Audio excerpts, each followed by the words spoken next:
आज की वीडियो में कवर करेंगे लोग एनसीईआरटी पॉलिटी क्लास 11 के पार्ट 2। तो संविधान पहला चैप्टर है, इसमें संविधान क्यों और कैसे। तो इसमें कुछ पॉइंट देखेंगे लोग और एक एक करके टॉपिक को कवर करेंगे लोग। तो पहला है संविधान की जरूरत क्यों है, और संविधान की सत्ता और भारतीय संविधान कैसे बना, और संविधान की जरूरत क्यों है। और तो इसमें पहला पॉइंट है संविधान तालमेल व समन्वय बढ़ाने के कार्य करता है और निर्णय निर्माण की विशिष्टता, ये शक्ति किसके पास हो किसके पास ना हो, और सरकार की शक्तियों पर सीमाएं क्या हो, और समाज की आकांक्षाएं पूरी हो, राष्ट्र की बुनियादी पहचान के लिए संविधान की जरूरत है। और संविधान की सत्ता में देखेंगे लोग तो संविधान को प्रचलन में लाने का तरीका क्या रहा, और दूसरा है संविधान के मौलिक प्रावधान को देखेंगे लोग, और संस्थाओं की संतुलित रूपरेखा को देखेंगे लोग। और भारतीय संविधान कैसे बना, तो संविधान सभा का स्वरूप को देखेंगे लोग, संविधान सभा के कामकाज की शैलियाँ क्या होगी, और कार्यविधि को देखेंगे लोग, राष्ट्रीय आंदोलन की विरासत क्या रही, और लास्ट है संस्थाएं कैसी है।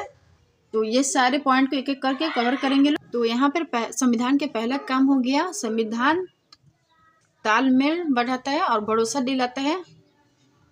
तो इस तालमेल और भरोसे की जरूरत क्यों है, तो हमारे भारतीय समाज में बहुत सारी विविधता है। अगर इस विविधता की बात करें तो ये विविधता कई संदर्भों में है। पहला है धर्म, चाहे हिंदू, मुस्लिम, सिख, ईसाई, तो बहुत सारे ऐसे धर्म हैं और इनके परंपराएं जिसके कारण हम लोग भिन्न भिन्न हैं। धर्म और परंपराओं के आधार पर भिन्न भिन्न है। दूसरा है अलग अलग व्यवसाय है और पसंद नापसंद के आधार पर, और धार्मिक निष्ठाएं। तो ऐसे में विवाद भी उठ सकते हैं, जैसे कितनी संपत्ति कौन रख सकता है और कौन इसकी सुरक्षा करेगा। दूसरा विवाद होगा बच्चों को स्कूल भेजने का निर्णय सरकार लेगा या माता पिता लेंगे। तो अलग अलग समूह इसके अलग अलग उत्तर देंगे, अलग अलग समूह होंगे तो अलग अलग इसके उत्तर देंगे। तो एक दूसरे के प्रति बर्ताव न हो, हिंसा न हो। तो इतने विविधता के बाद भी साथ में रहना है, सह-अस्तित्व के परिकल्पना। तो फिर सह-अस्तित्व कैसे होगा, तो इसके लिए कुछ बुनियादी नियमों के बारे में सहमत हो जाए।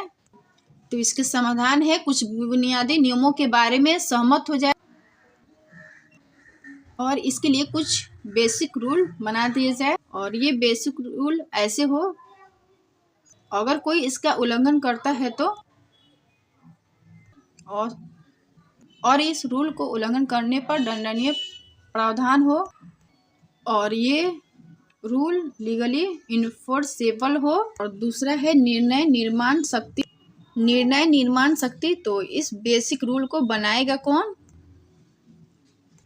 तब एक और प्रश्न उठ जाता है कैसे, तो संविधान तय करेगा कि कानून कौन बनाए, और ये नियम बनाने के लिए हमारे पास संविधान है। और ये जो नियम बनाएगा, जैसे हम लोग मोनार्की की बात करेंगे लोग, राजतंत्र के, तो राजतंत्र में तो राजा नियम बनाता है मंत्री परिषद के साथ। दूसरा हम लोग बात करेंगे लोग सोवियत संघ में एक पार्टी जो रूल बना रहे हैं। और तीसरा हम लोग देखेंगे लोग लोकतंत्र।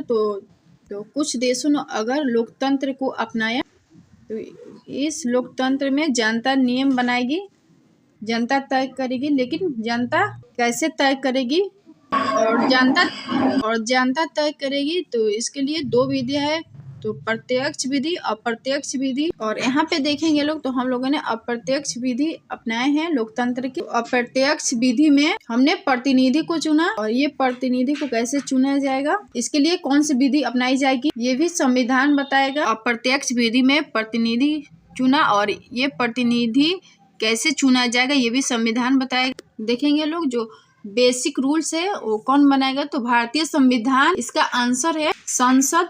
तो इसका आंसर है संसद नियम बनाएगी, अधिकतर कानून संसद बनाएगी, और विशेष प्रकार से संसद का निर्माण होगा।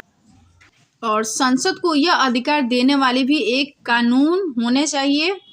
और यूपीएससी प्रीलिम्स के लिए कुछ फैक्ट है निर्णय लेने की शक्तियाँ विशिष्टता के बारे में। तो पहला सवाल आपको तय करना होगा कि समाज को नियंत्रित करने वाले कानून क्या होने चाहिए, इसका फैसला कौन करेगा। और दूसरा है यह एक समाज में शक्ति के मूल आवंटन को निर्दिष्ट करता है, यह तय करता है कि कौन तय करेगा कि कानून क्या होंगे।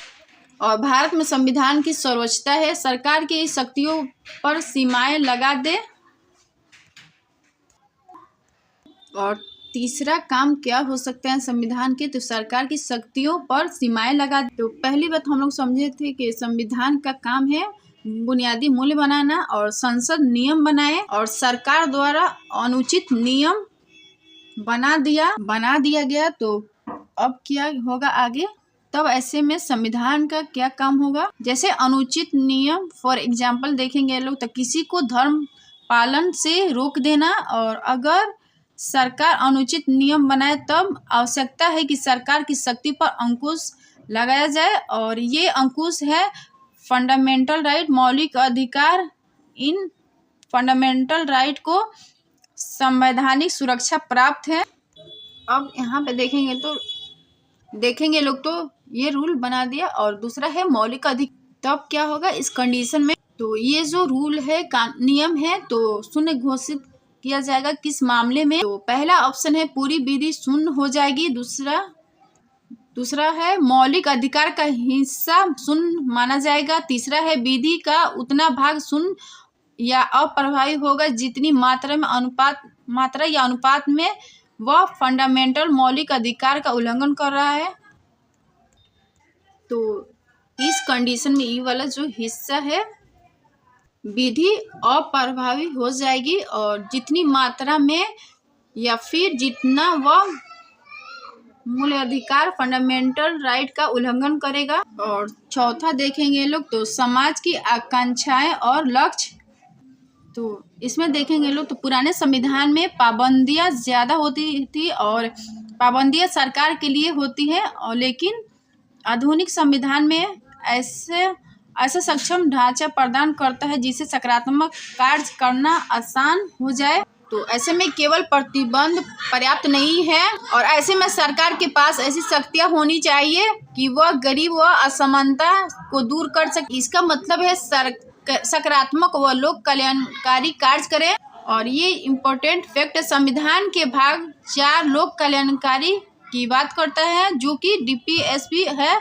और आर्टिकल 36 और 51 तक है। और आर्टिकल 36 से 51 तक है। और लिखित संविधान तो भारत और अमेरिका का है और अलिखित संविधान में ब्रिटेन के एग्जाम्पल आ जाते हैं।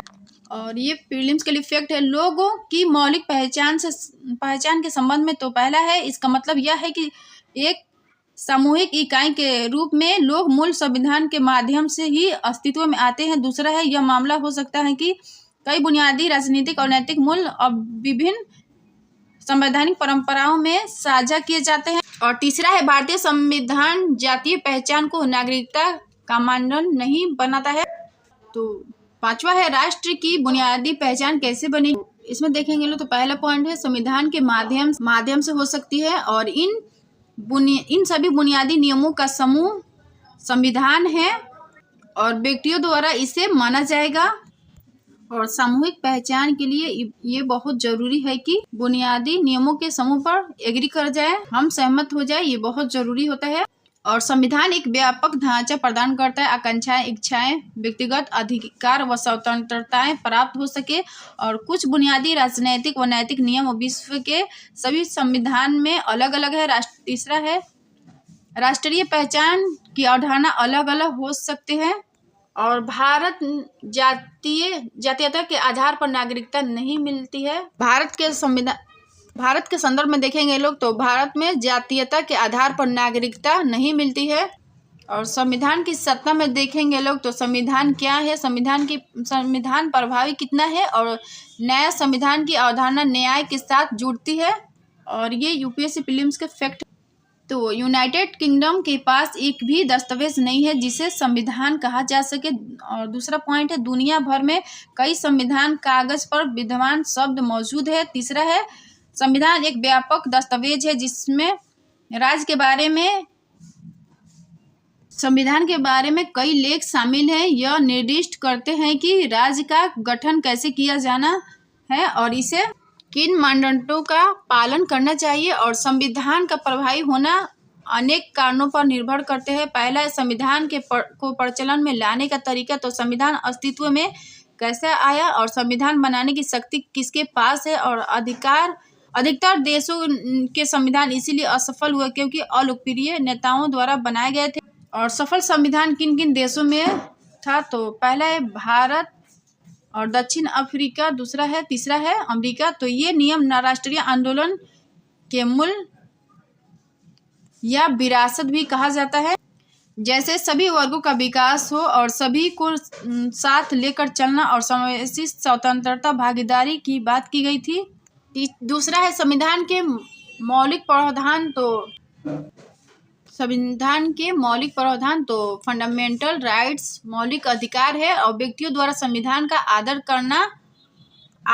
करने का कारण है। और इस कारण में देखेंगे लोग तो फंडामेंटल राइट रीजन है, कारण है इसके।